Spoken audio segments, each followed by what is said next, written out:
Hello everyone, welcome to my channel. My name is Adora, and if you're just coming across this channel for the first time, thank you very much for stopping by. So in my last video, I talked about what the skilled worker visa is all about for the benefit of those who haven't heard about it at all, or who have heard about it but do not know what it's all about or how to go about the process. So today I'll be bringing to you the documents you need to apply for the skilled worker visa. So first of all, you need a valid international passport. So when I mean a valid one, I mean one that has not expired or is not about to expire anytime soon before you do your application. Secondly, you need a certificate of sponsorship.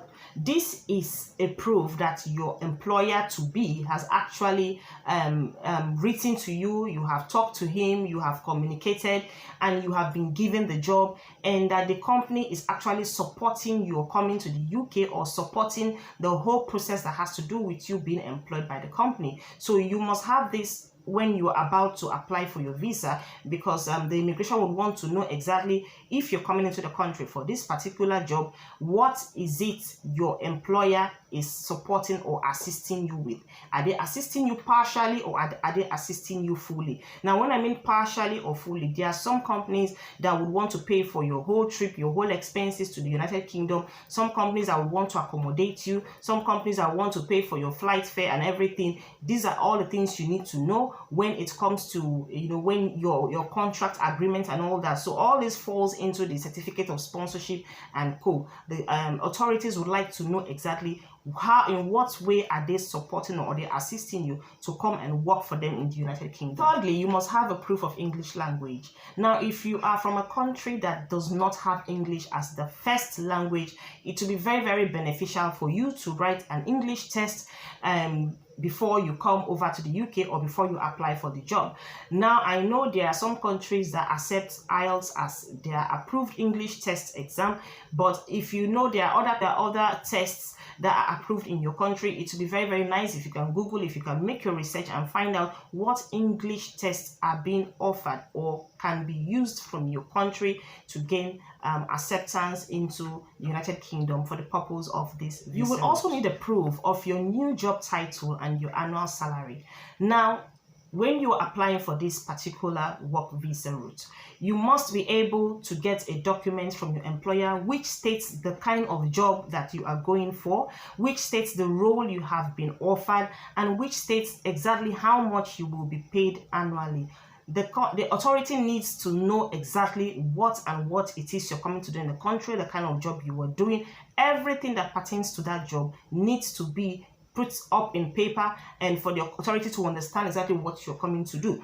So by this, I mean you should be able to explain, or you should be able to present to the authority what your new job title is all about. So for instance, let's say you have just been given employment to come into the UK to work as a teacher, for instance, as a teacher. Now, when you're making your application, you should be able to explain that, okay, my name is this, and I am actually coming to UK, or I have been offered the role of an assistant teacher, or a classroom teacher, or a primary school teacher, or a secondary school teacher, or whatever teacher, and my annual salary is this.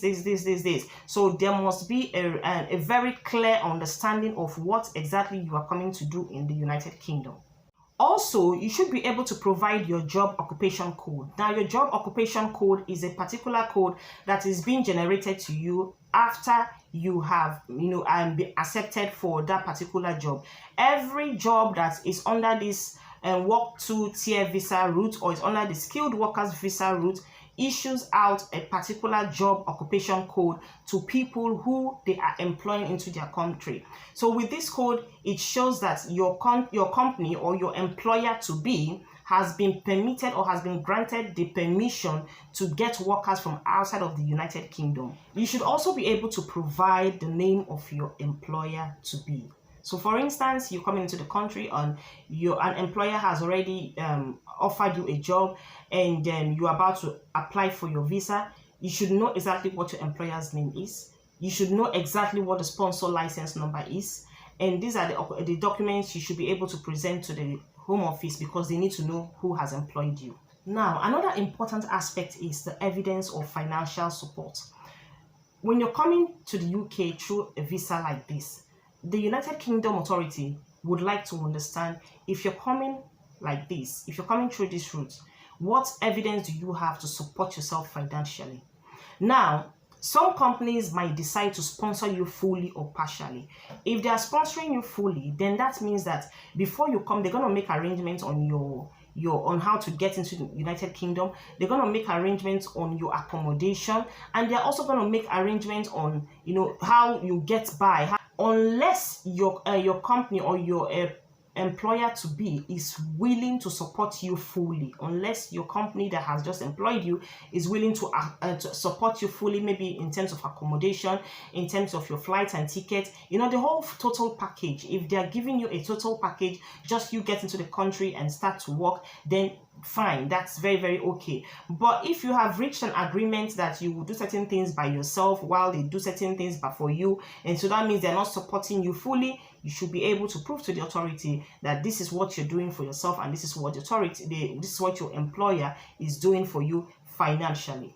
Also, because this particular route allows you to come into the country with your family who will be termed as dependents in this visa, you must be able to prove your relationship with your dependents. So if you're coming in with your wife or with your husband and your children, you must be able to prove that these people are actually related to you. So if you're married, you should be able to tender your marriage certificate. If you have children, you should be able to tender their birth certificate. So this is just the proof you need to show to the authority that you have a legal connection with these people who you have termed as your dependents. And lastly, you might be asked to tender your criminal record certificate, especially if you work in certain jobs like education, healthcare, social services, and all that. So if you work in any of these jobs back in your country and you intend to come over to the UK for this particular route, it will be worthwhile if you can get a criminal record certificate to show that you have a clean criminal past, a clean history, a clean, you know, your hands are not filthy whatsoever, and record criminal wise you are actually good to go. You should be able to get this, and with all these documents intact, definitely your visa will be granted to you. So that's it for today. Thank you very much for watching, and then join me next time. Bye.